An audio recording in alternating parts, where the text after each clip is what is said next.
continuing now with more presentations about the wonderful work of the Society at Shotby, about which you've already heard in the first session.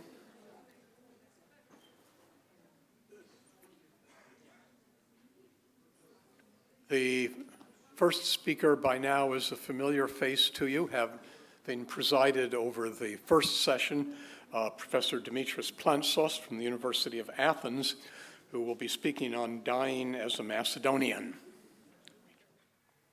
Okay. Thank you very much, Professor Wagner, and thank you, ladies and gentlemen. And of course, thank you to the organizers for their invitation. Death does not make sense, ladies and gentlemen. Of course, we all know what death is, but not quite what death is like. For what death is like is not part of what we may know as human beings. Death is not part of life at all. We know of the death of others, we experience it, and we mourn for it. Yet, when it comes to our own, dreading it as we do, we are not really there to make any sense of death as a state of being or as a state of not being.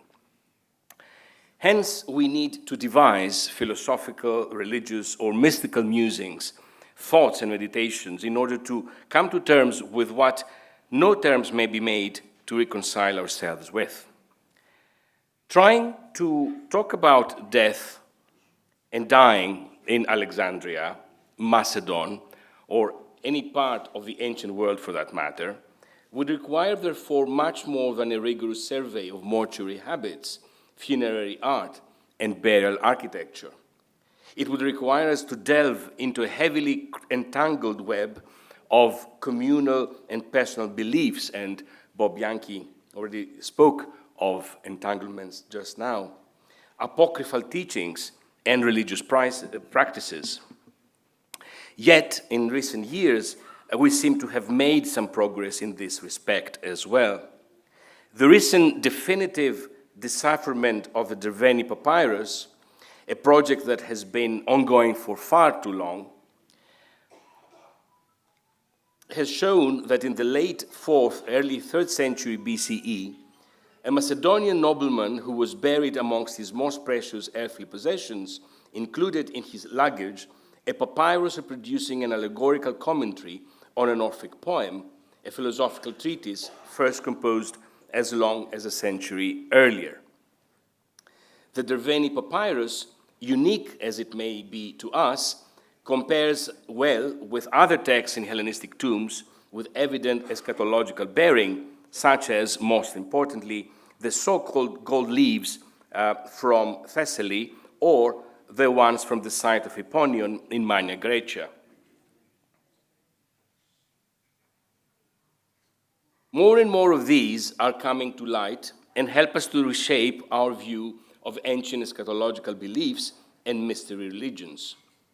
According to several studies going back to the 1990s, these objects and texts are now customarily treated again as Orphic and or Bacchic, and were possibly meant to be guides for the deceased in their journey to the afterlife. The texts carved on them, despite their brevity and enigmatic wording, evince a distinct core of eschatological beliefs with a conception of the nature and fate of the soul, as well as an elaborate topography of the underworld. The Hipponian Lamella Orphica, shown here, the oldest from around 400 BCE and longest extant Orphic tablet, reads, and I'm going to read you the translation. This is the leaf of remembrance for the time when one shall die. When you reach the well-fitted house of Hades, you will find there on the right hand a spring with black water, and close to it a tall, shining cypress. This is the place where the descending souls cool themselves. Take good care not to come close to the spring. Further on, you will find a cold stream flowing out of the lake of remembrance. And there are guardians standing by the stream. They will ask you with shrewd mind, what for are you searching through the darkness of the deadly Hades? Answer to them, I am a son of the heavy earth and the starry sky, but I'm drained dry with thirst and I'm perishing. So give me quickly cold water flowing out of the lake of remembrance. And they will show mercy to you, a king of the netherworld, and will give you to drink from that lake. And then you will tread on the holy path of the many, on which walk also are the renowned initiates and worshippers. One is reminded of the 3rd century BCE poet Poseidipus. In an epigram referring to a certain Nicostrati, going to the place of the blessed, having passed the sacred rites of the Mystae and the pure fire of Triptolemus, the departed woman is reaching the home and gates of Hades, where she is encouraged to ask for Rhadamanthys and Aeacos. In another epigram, this one serving as his own seal, as Phragis, as it's called, that is his signature poem, we would say, the poet confesses that he hopes for recognition in his Macedonian hometown Pella, which he abandoned for Alexandria, where a statue of himself holding a book roll ought to be erected. And not a tear for me from anyone, but may I make my way along the mystical path to Rhadamanthys through old age, missed by the people, missed by them all, on my own feet, without a cane, my speech still masterful, my children heirs to my home and wealth.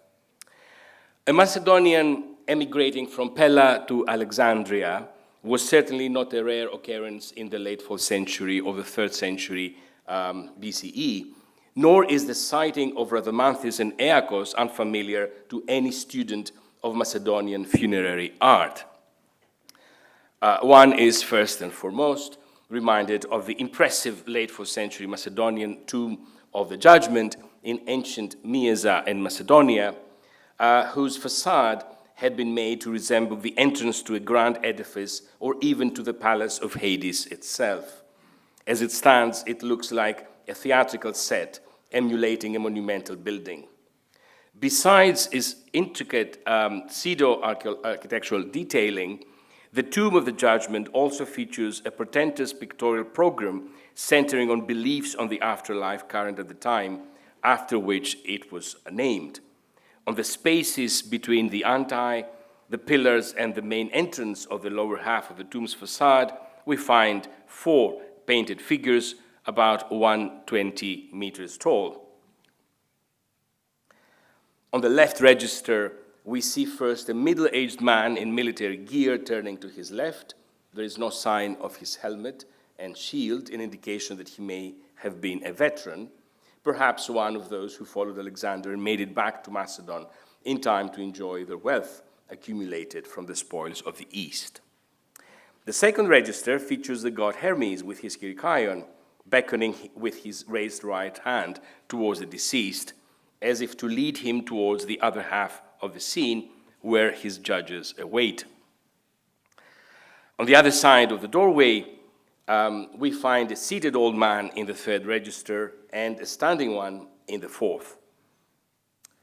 These are inscribed as Aeacos and Rhadamanthys, respectively. The scene, therefore, concerns the deceased's final judgment. According to Plato's Gorgias, Zeus had appointed 3 of his own sons as judges in the underworld, the kings Minos and Rhadamanthys from Asia and King Aeacos from Europe. These, when a life is ended, shall give judgment in the meadow of the dividing of the road, whence are 2 ways leading, one to the Isles of the Blessed and the other to Tartarus. This is a quote from Gorgias. And those who come from Asia shall Rhadamanthys try, and those from Europe, Aeacos. And to Minos I will give the privilege of the final decision. if the other two may be in doubt, that the judgment upon this journey of mankind may be supremely just. The absence of Minos from the tomb is presumably to be explained by the unanimous and favorable decision of the other two. There seems, therefore, to be a direct link between the tomb's pictorial program and Platonic, as well as Pythagorean or Orphic, mystic teachings on the afterlife.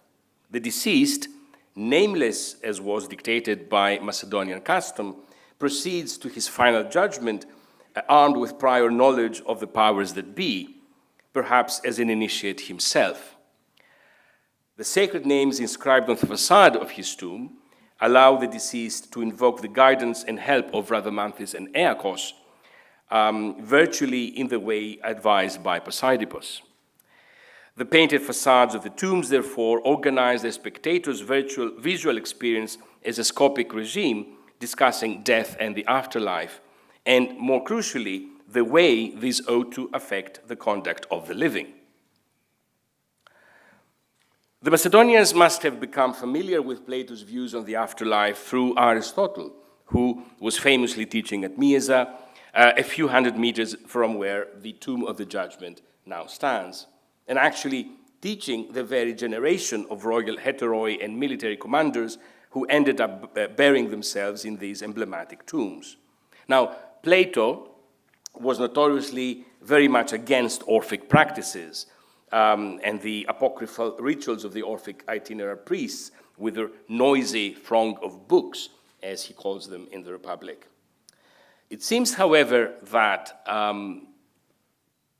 as with much else concerning Plato's views on art, life, and death, nobody really listened to him.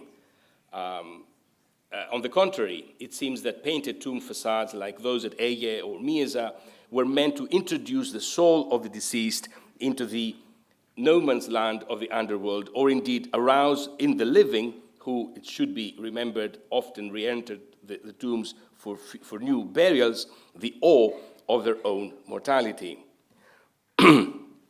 One should also be reminded at this point of the so-called philosopher's tomb from Pella, a cist grave adorned with the painted figures of 7 men apparently reading from scrolls and working with what seemed to be astronomical devices. And as the case of Poseidipus would indicate, 4th and 3rd century Macedonians dutifully attached themselves to such mystical beliefs about the underworld and the soul's lonely, desolate, and precarious journey towards it, even when they moved to places like Alexandria, a Macedonian home away from home, really, in so many ways producing their homeland along the welcoming Mediterranean shores of Egypt, yet in so many others, intriguingly and excitedly different and new. For a Hellenist, the burial complexes of Shadbi or Mustafa Pasha seem deceptively familiar and recognizable, something like Macedonian tombs for a better climate. Yet, as it has been rightly pointed out by many, and notably by my colleague and friend Kyriakos Savopoulos even this morning, also a Macedonian from Pella, incidentally, now mostly seen around the streets of Alexandria, although the Greek and Macedonian settlers of the late 4th century and the early 3rd century BCE brought with them significant architectural elements with which to embellish the tombs, such as the Doric and Ionic pillars, the friezes, the quasi-architectural renderings overall, or more structural elements like the clinae, they also became very soon familiar with Egyptian structures and practices, eventually, though very quickly too, borrowing elements from the local repertoire, chiefly and most characteristically the underground gallery layout with locally burials to be included in the necropolis of Alexandria. Perhaps this is the reason why a Greek poet like Poseidipus, who had left his Macedonian hometown of Pella for the much more fetching Alexandria, felt he had to resort to the burial beliefs of his birthplace when he knew it was time to prepare for his journey to the afterlife. Or, in reverse flow, the explanation behind the appearance of the multi-chambered hypogia in Pella, not quite Alexandrian, yet not purely Macedonian either, in 4th century Pella.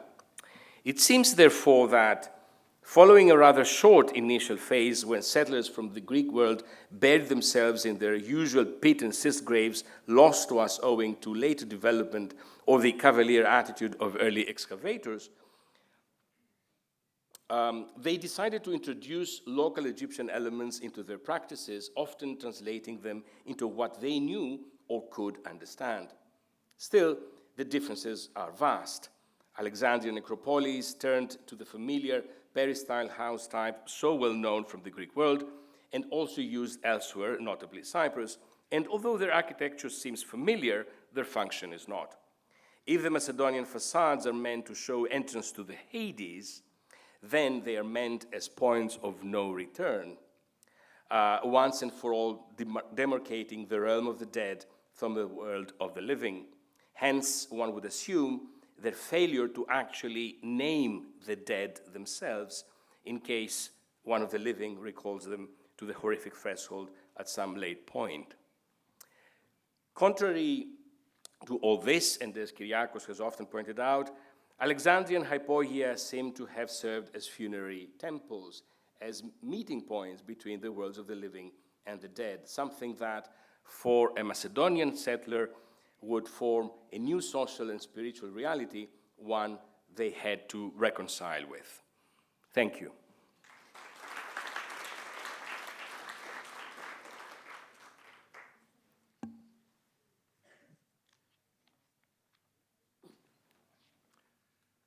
Thank you.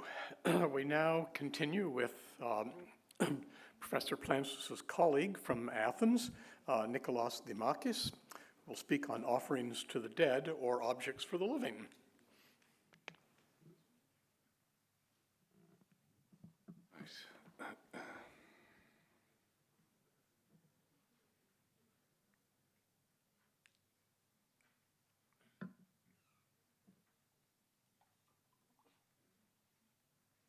Right, so thank you so much.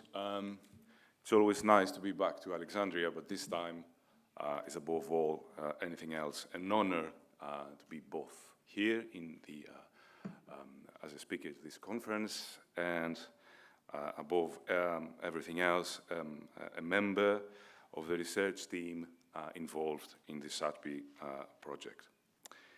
Now, offerings to the dead or objects for the living. Recent finds from Shadbi.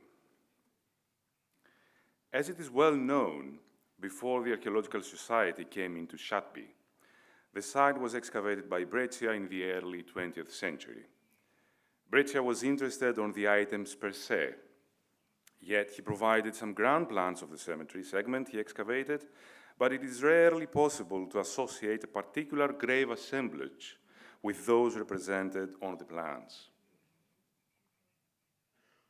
Moreover, he does not mention the total number of graves excavated, making it again impossible to determine the percentage of intact assemblages or of intact graves without any burial offerings at all. But archaeological data are equally not available for this early expedition, and the age and sex of the deceased are not mentioned except for a few infant burials.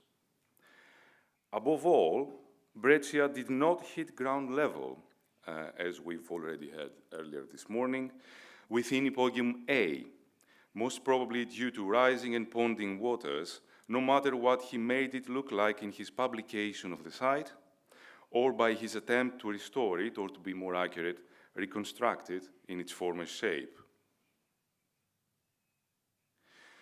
More recent evidence from Shadbi came from the 2010-2013 German archaeological mission led by Christoph Rammer and Stefan Schmidt, who provided us with a fresh look mainly on the site's architecture by producing new plans and additional measurements, while the pottery found was also meticulously published by Haute Simony.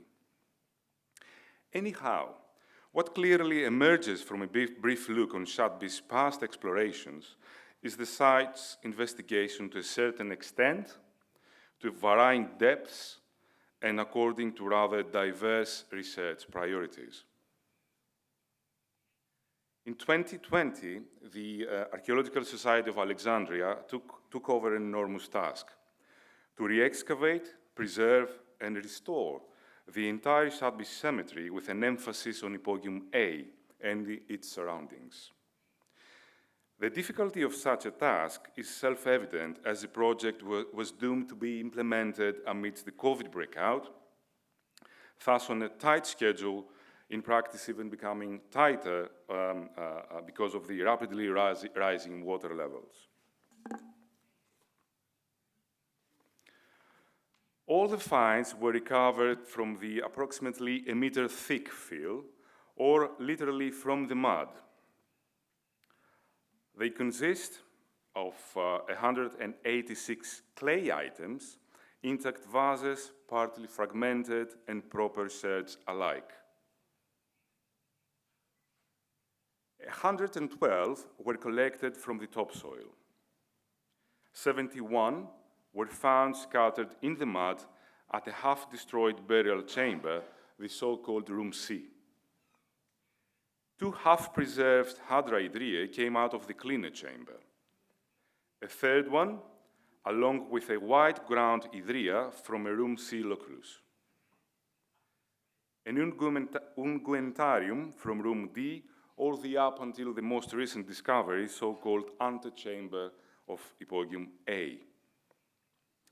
The pottery assembled is relatively homogeneous as far as the dating is concerned, as the larger part dates to the 3rd and early 2nd centuries BC. Dating has been provided from comparative published material from Hypogeum C, as well as from other Alexandrian sites. However, Shadbi is heavily disturbed by post-depositional activity, modern activity, and of course by rising waters that did not allow for a stratigraphic sequence to be revealed, while they also had a decisive impact on the state of preservation for some of the finds. However, the same disturbing factors have also prevented breccia from hitting bedrock, preserving relatively intact several indications for depositional or even post-depositional practices performed in the Hypogeum at a time this was not yet flooded. Be that as it may for now, as the material is under study, currently under study, the following types of vases have so far been identified with relative certainty. 25 unguentaria, 4 basins, 20 jars, 28 bowls, 24 plates, intact or and small-sized body sherds, 28 lamps, mostly of the 3rd century BC, a baby feeder, and possibly another one, 18 body and handle fragments of mainly Rhodian amphorae, 5 Hadraidriae, and 1 white ground Idria with traces of blue. The preliminary and ongoing analysis of the evidence indicates that this partly corresponds to the progressive filling, the occupation and reoccupation phases of the Hypogeum over time from the 3rd down to the 2nd century BC, and partly to the disturbance caused by post-depositional activities of non-funerary character. There are clear marks that at some much later time, quarrying and household activities took place, plausibly suggesting a modification to the site's character and function away from, or perhaps even next to, funerary. Bearing always in mind that the study of the material is still at an early stage, local fabrics and ceramics seem to represent the lion's share among the finds. The pottery repertoire consists mainly of open-shaped vessels, such as bowls with a flattened rim, carinated bowls and echinos bowls, plates with an inner rim, skiphoi, and basins. These open shapes are usually made of either alluvial clay, post-fired in an oxidizing atmosphere, or of calcareous clay, probably from the Mariut area.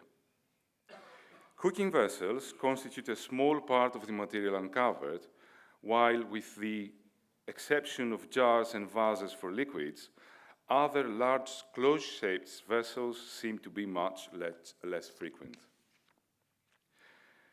Amphoras are represented by several small or larger fragments, most of which seem to belong to Rhodian amphorae of the late 3rd century BC to the 2nd century BC, as indicated both by the macroscopic analysis of their fabric and some stamped handles. Unguentaria of local fabric had either been left in the graves to accompany the dead or were used in the funerary ritual. 14 have been collected as surface finds from all over the site. 1 came out of the so-called room D, and 10 from room C, the half-destroyed burial chamber with locally a place where most of the skeletal remains also were uncovered. Interestingly, the same distribution pattern is resembled by lamps so far assembled, as 19 out of 30 were surface finds from the entire site, whereas 11 out of 30 came solely from room C. Whatever the case is, matter of luck or non-disturbed spaces, both vases for perfumes and lamps can be allocated a functional as well as a symbolic character in a funerary context, given that most of them date the 3rd and 2nd centuries, when the site is still in funerary use, and may equally provide us with glimpses of the funerary ritual performed. A closer look to some of the finds can enlighten us even further. A few black gloss fragments of the late 4th, very early late 3rd century BC provide us with the earliest so far ceramic material evidence from the site. Although most have been collected from the field, they do not necessarily represent random finds, as they may be equally associated with the early stages of the complex's funerary use. The careful examination of a particular shirt at the beginning from the bottom of a black painted plate of the early 3rd century BC, apart from being important as it dates early, it preserves evidence of secondary use. The bottom of the plate was carefully and meticulously broken away. This find widened our approach to the pottery collected from Shadbi, as it could now be seen in relation to the ritual activities, as the site could now be seen in relation to the ritual activities that may have been performed there at some point already in the early 3rd century BC. Indeed, such a claim was very soon strengthened by the discovery of additional fragments of mainly pouring vases. Such like evidence in a funerary context of the Hellenistic times points to depositional or most likely post-depositional libation rituals. Ritual drinking, feasting, and libations were common in the funerary practice of the time, be it Ptolemaic Egypt or Hellenistic Greece, and these are usually preserved archaeologically in the form of vessels with a primary or secondary libation use, like those briefly discussed here. No matter the case, most of the pottery types identified so far seem to represent the Egyptian repertoire of mainly the 3rd century BC. A handful of later pottery evidence of the last stages of the 2nd and early 1st centuries BC does not necessarily point to intrusions, as there is some sort of activity going on in Shadbi during the early Roman times, but whether it was solely of funerary or non-funerary character or both, it remains elusive. But a fair preliminary treatment of the pottery found in Shadbi is incomplete without a few words on the 4 out of the 6 late 3rd century BC funerary idriae recently found. 2 relatively intact ones were in a loculus cut on the east side of room C. The pair consists of a proper hadra with a dropped bottom and a distinct fabric indicating a Cretan provenance, and a white grand polychrome idria of local Egyptian fabric bearing traces of blue. Both contained burned skeletal remains that are currently being treated. 2 more idriae came to the light from the Cleanite chamber. These are a hadra similar to the one from the loculus in room C, and a idria made of pinkish buff clay, probably of Cretan provenance as well, and the letters O N Y, O N Y, inscribed on the shoulder. They were found in fragments, probably because they had fallen from the niches cut on the chamber's northern wall, where they were originally placed. Some additional hadra fragments from the same spot could possibly belong to another area, thus fitting quite well in the pattern emerging from the three niches on the same wall. Preliminary conclusions might, of course, change upon future publication of relevant archaeological contexts, with the advent of new discoveries, or through the application of more refined dating, excavation, and analytical methods. However, the established multi-expert collaboration initiated by the Shahdt project, which the National Capodistria University of Athens has joined since 2020, with a memorandum of understanding that was signed between the Archaeological Society and the university, will remain intact and provide a solid ground for additional collaboration and future projects. Thank you.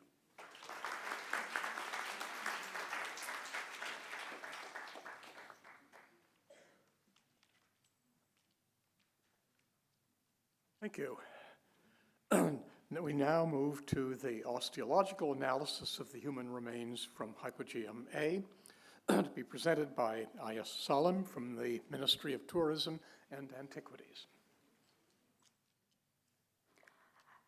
Over 10 years, I was responsible for excavation and recording human remains in almost site which excavate in Eastern Cemetery of Alexandria. But my thinking didn't stop about what about the oldest one, the Shahdt necropolis, especially because Breccia didn't mention anything about that.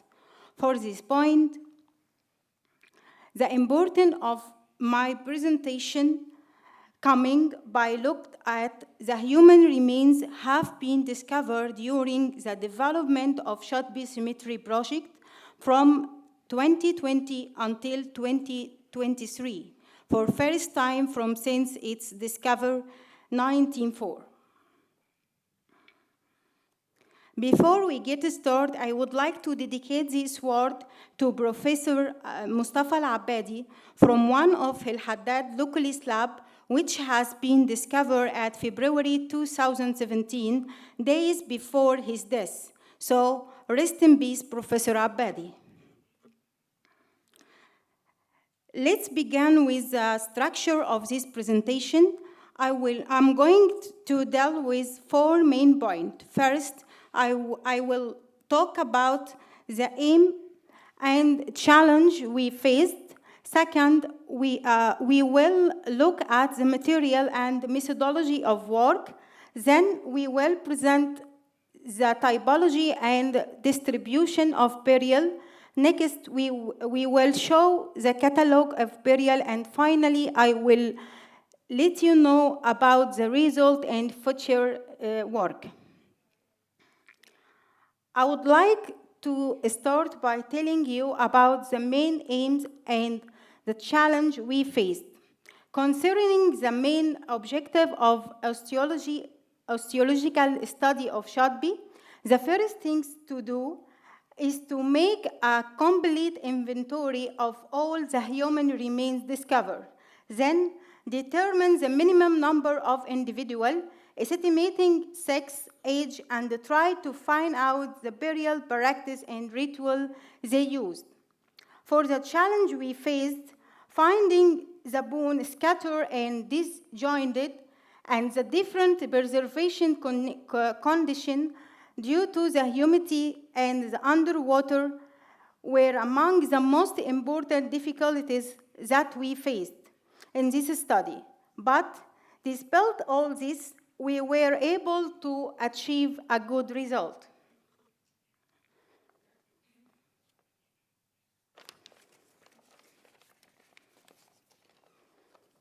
Moving on the next point, which is the material and methodology of work. After examination the human remains that were found inside Hypogeum A, we have 8 burial, 7 of them inside locally, concerning about 16 individuals, and another one in the open court, including a set of human teeth, which my colleague Asma will talk about in the next presentation. And as we can see in this chart, we have only one burial in the primary position, which located in room H, take a blue color. 6 are secondary burial, takes orange color, and 1 is disturbing in open core, take a gray color. In this presentation, we will focus on 7 burial, which have been found inside locally.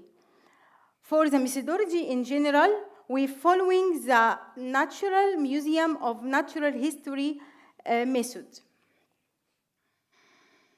Let's turn on to the third point, which is the typology and distribution of burial. According to the body treatment, we can classify this burial into 3 types. As in this graph clearly show, first inhumation, which appear with 14 individuals. Then we have cremation with the burned remain found in the 2 hydra vessels and 2 individuals with remain of mummification practice. For distribution of burial, we have in room C 4 burial with 11 inhumation individual and remain of burned bone from 2 hydra vessels. From room E, we have 1 burial with 2 inhumation individual, and in room H, we have 3 burial with 1 inhumation and 2 we have a mummification practice. So that brings me to talk in details about those burial. In this fourth point, which take a look at the catalog of burial, starting with the most interesting burial, which have been discovered at room H. This room included 2 burial with 3 individuals. Burial number 1, it's a double burial located in west wall, included 2 individuals. The oldest one was buried as a group of bone in the small rectangle bed in the floor, covered with a small stone.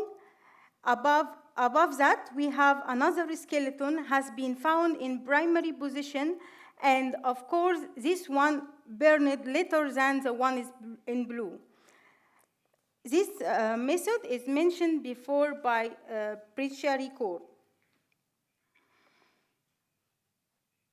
Sorry. Okay. Here. Okay. The oldest one is the individual take number 14. And as we can see, this is the original position, what we have found in the side, and in the left side, we can see after clean and reservation.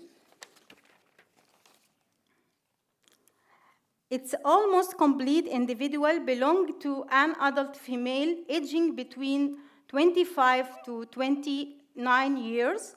This individual maybe was mummified based on the remain of plaque material which appear in the frontal bone. Also, we have some non-matric trait like metopic suture and sabital aperture that will be very useful for us when we're going to know the origin of these people. Now we will discuss the individual one. It's in the primary position, laying on back, and the head on the east. The upper part was disturbed, left humerus moved beside the right one, while the lower part in situ and foot extended, and there is remain of pottery jar beside left femur. It's almost complete individual belong to an adult, probably female, aged between 18 to 25 years.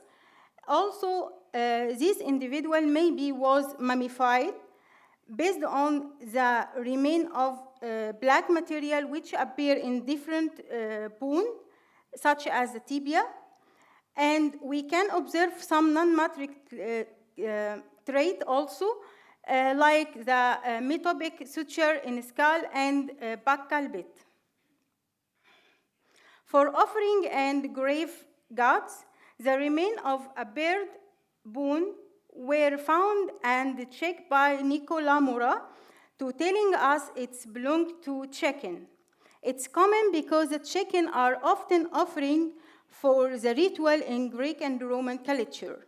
For grave gods, as we said before, that there are remains of pottery jar beside the left femur, and the work going on to know more about it.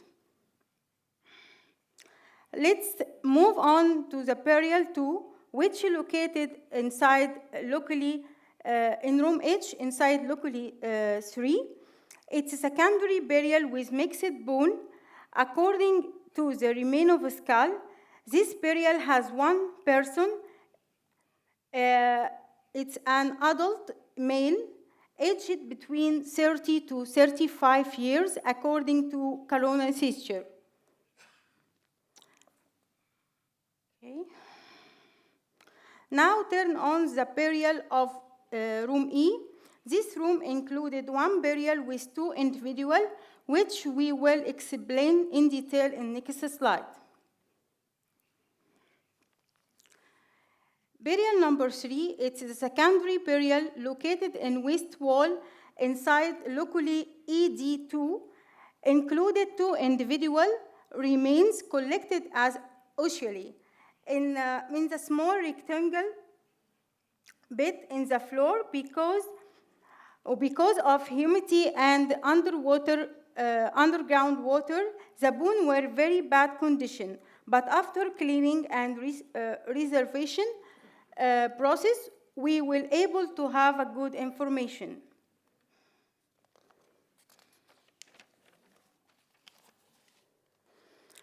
Those remains belong to 2 individuals. Individual number 3 belonged to an adult male aged between 30 to 38, and individual 4 for adult, probably female. Unfortunately, we can't determine her age because of the bad condition of remain. Now we will going to finishing the catalogue of burial with talking about burial from room C. This room included 4 burial with 11 inhumation individual and 2 hydra vessels with burned remains. The work is going in process to check this remain. Okay. Burial number 4, which is located at east wall in room C, included 2 hydra vessels and fragment remain of skull. After cleaning process, we figured that those remains belong to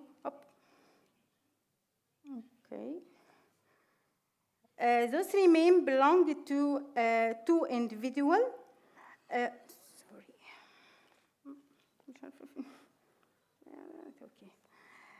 One of them sub-adult, aged between 10 and 14 years, and another is an adult male, aged between 30 to 35.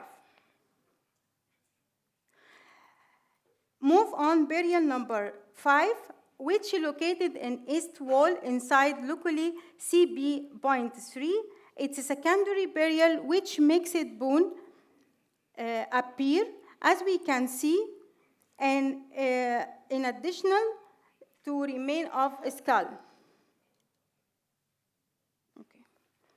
After cleaning and observation, those remains belong to 2 individuals. One of them an adult female, while another is an adult male, aged between 35 to 39 years. For the skull, it belongs to an adult female, aged 35 to 39 years. Let's move on the burial number 6, which is located in South Wall inside locally 2. It's a secondary burial with a mixed bone also. Those remain, including 3 individuals, 1 an adult female, while another one is an adult male, and the individual number 12 is for a child between 3 and 5 years old, based on the measurement of long bone. The last burial we have mentioned in this presentation, burial number 7, which is located in South Wall inside locally CC.1. It is a secondary burial with mixed bone also.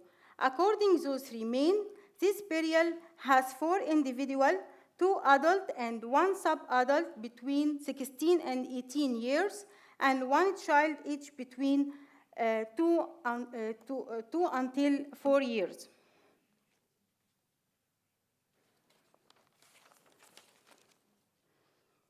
We have reached the last point in this presentation, which is the result. Perhaps the most important result that we reach from studying those remains is knowing the minimum number of individuals.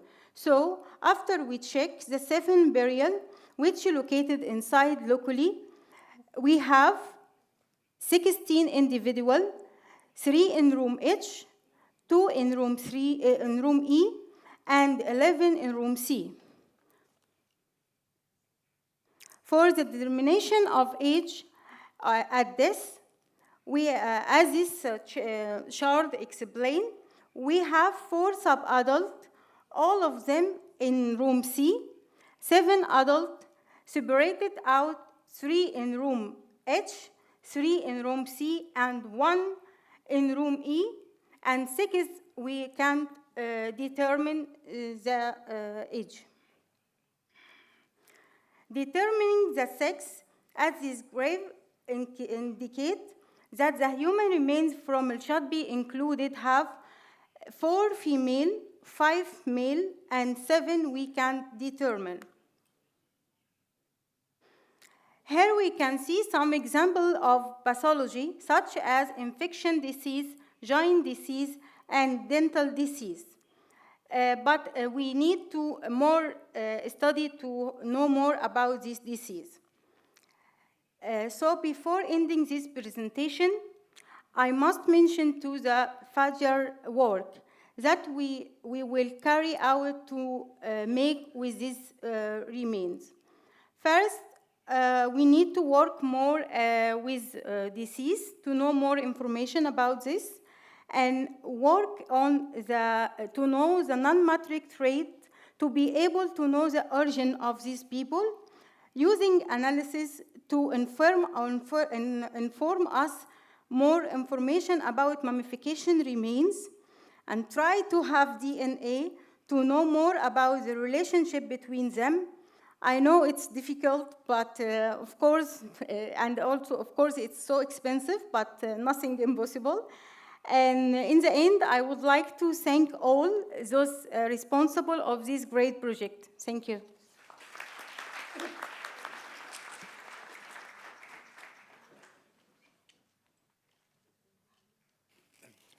I know that since you saw the slide of teeth earlier this morning, you've all been wondering about them. And so we will end session 2 with Asma Abdullah of Alexandria University telling us about a set of human teeth.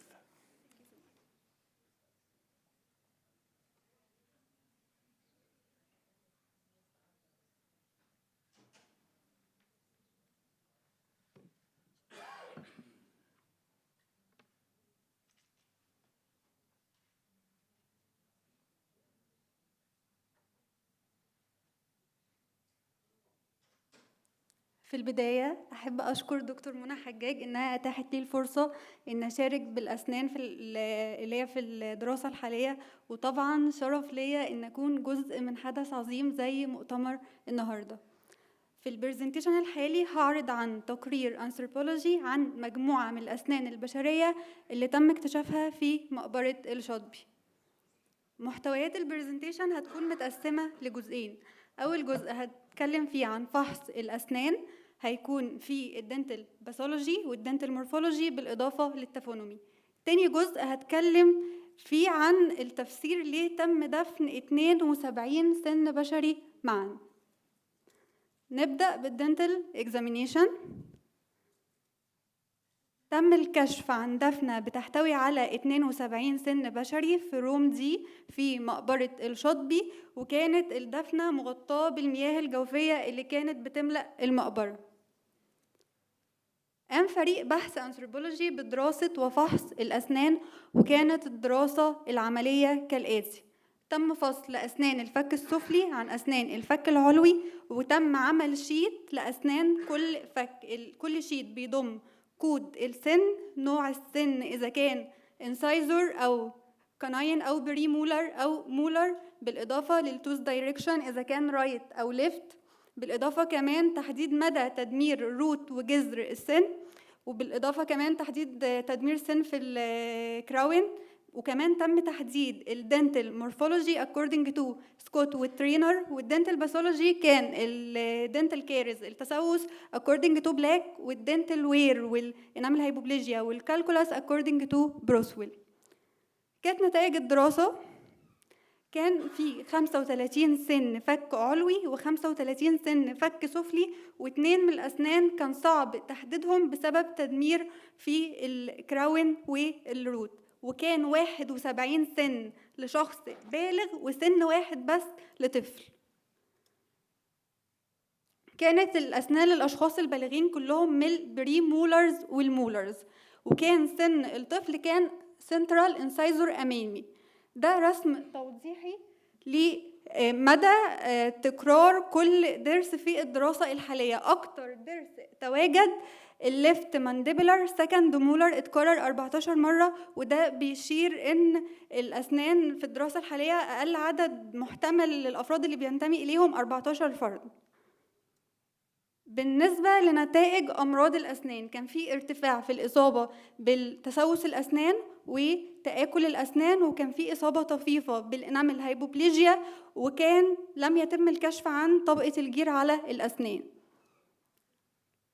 دي صور من الأسنان اللي تم دراستها، اللي هنلاقي إن تسوس الأسنان كان انتربروكسمال أو جانبي بين الأسنان. التسوس عموما ممكن يكون موجود في أي سطح للسن. أي ضرس ليه 5 أسطح: السطح اللينجوال السطح اللساني، والسطح البكل الخدي، والأسطح اللي بين الأسنان الميزيال والديستال، والسطح اللي بناكل عليه اللي هو السطح الأوكلوزال. زي ما احنا شايفين في الفيديو، نوع التسوس اللي كان في الدراسة الحالية كان انتربروكسمال كارز بين الأسنان. ده بيحدث نتيجة لتراكم طبقة الجير على الأسنان، بيحدث بكتيريا بتدمر طبقة الإنامل وطبقة الدنتين، وبالتالي بيحدث تدمير للكراون. وعموما الدنتال كارز بيحدث نتيجة لوجود النشويات والسكريات في الغذاء. بالنسبة للدنتال وير، الدنتال وير بيحدث نتيجة للفقد التدريجي المادة الصلبة في الأسنان اللي هي طبقة الإنامل وطبقة الدنتين أثناء عملية المضغ بسبب وجود مواد خشنة في الغذاء، فبتحتاج قوة مضغ أكتر، فبالتالي بيحدث تآكل، أو بسبب وجود أحماض في بعض المشروبات زي الواين مثلا اللي بتؤدي لوجود تآكل أسنان.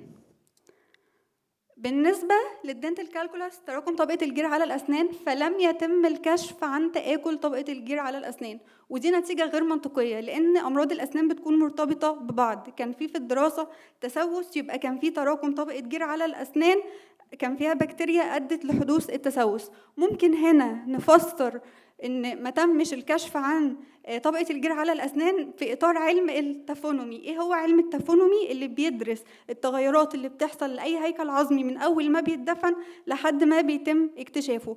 التربة اللي كانت فيها الأسنان كان فيها مياه جوفية، فالمياه الجوفية هنا أدت لتحلل طبقة الجير على الأسنان.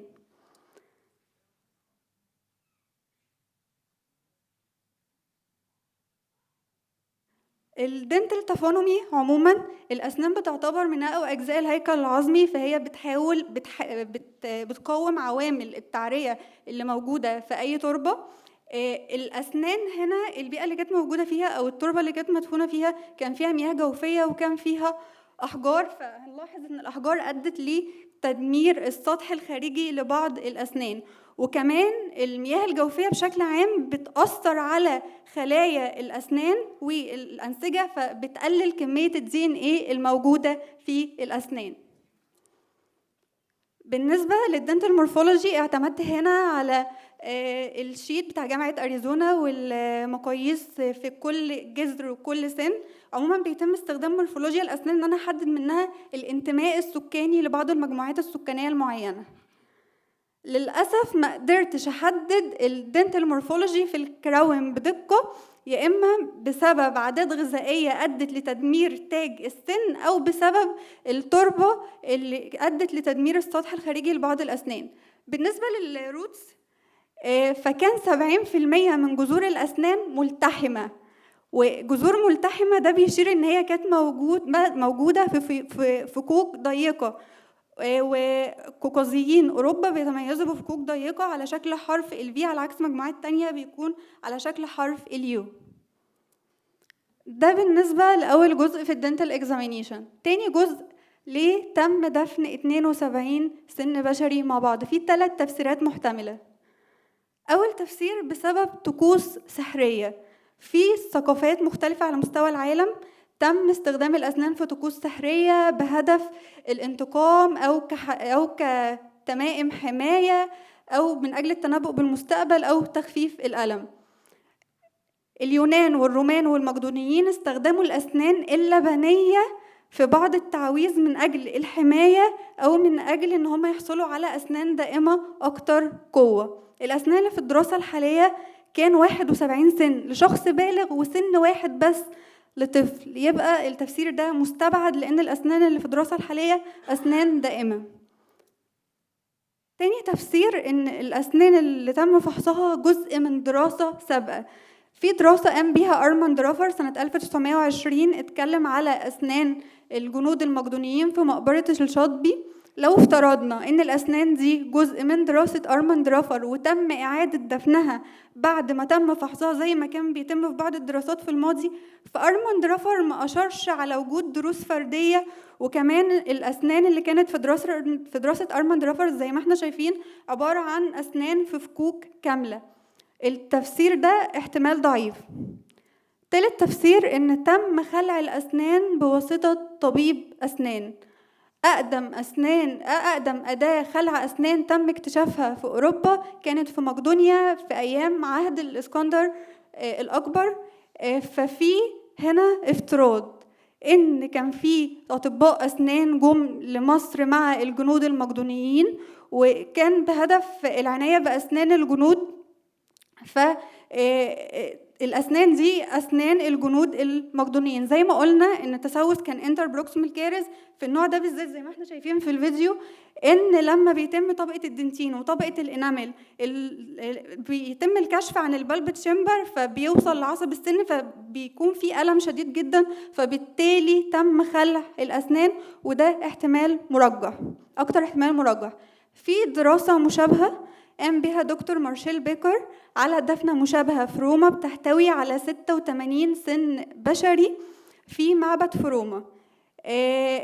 في افتراض تاني ان الأسنان لأنها كانت في طبقة عالية فهي بتنتمي للعصر الروماني، وطبيب أسنان خلع أسنان مرضاه وقام بدفنهم بعد ما خلعهم.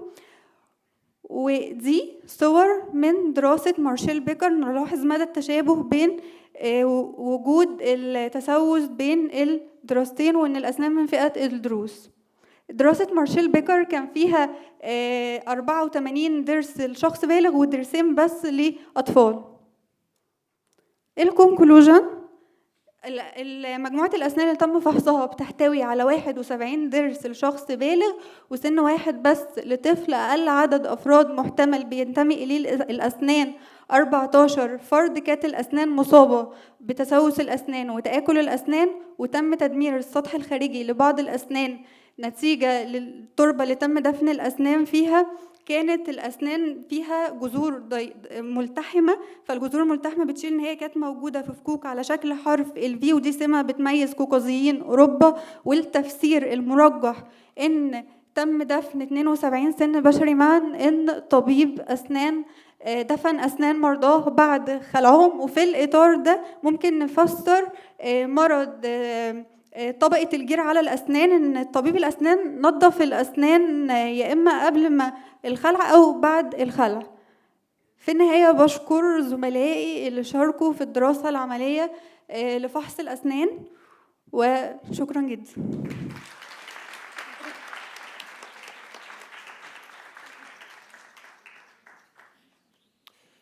Wow. All right, thank you. We can take a little bit of time for questions before our delayed lunch. So if there are any, please, yes, Kyriakos. Microphone is coming. Thank you. I think this session is even more impressive than the previous one because science is involved. So, from my experience, I was amazed with the job that these two ladies do. I have seen it also in place, no question on that. And I have a question for Aya. And I think we need the PowerPoint presentation help. Can we take us back? Which one you want? The one that you found traces of treatment on the head. Ah, okay. So if we can see the whole body as it is found. Okay. I don't know exactly the problem here. Okay. I'm confused because No problem. there are something I It is don't understand. unexpected. Sorry for the confusion, but Okay. it's my fault. Yes. You need to focus in the skull, Yes. or okay. This is a skull. So, maybe it's not a mummy. Yeah. It hasn't been mummified. I mean, it's half and half, but I think it's less than half. First of all, we have found mummies in Alexandria, always, of course, in horrible condition. I mean, the discoveries go as back as Botti. So, and also the French mission in Gabari, I think they have found traits of mummy. So, a mummified body leaves more traits, organic and non-organic.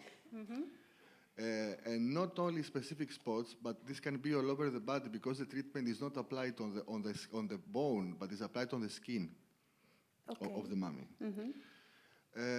So we see here, I think that's my opinion, and I would like you to think together with me, as we do most of the times. What would be the reasons for a head, a skeleton head, to be treated? During funeral, after funeral? I mean, an idea that can come easily to my mind is that many times when you have someone died by a violent cause, not a natural cause, that may have traits, living traits to the body itself. A hit on the head, a hit here, or anything there. Usually, or not usually, sometimes the body is treated in order to be displayed and to be disposed in dignity, in a decent, let's say, form, to the point day of funeral. So, would you also search that direction? I mean, what would be the reasons? And of course, the material and the experience of Egypt. Yeah, because of that, I said that I need to make analysis to be sure, to confirm.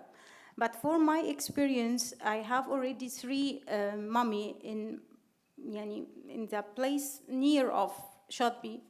One of my site I excavate in Eastern Cemetery, 2015, and I make already the IR analysis, and they confirm there are like mummification remains, and as you said, there are also in Gabari kind of mummification practice. So the only what thing. What is the date of these mummies that you have identified? In which one? Those that are Yeah, certainly... it's from Roman period, and they have like a different method to make a mummification. So I have, in this case, we have only in the head remain.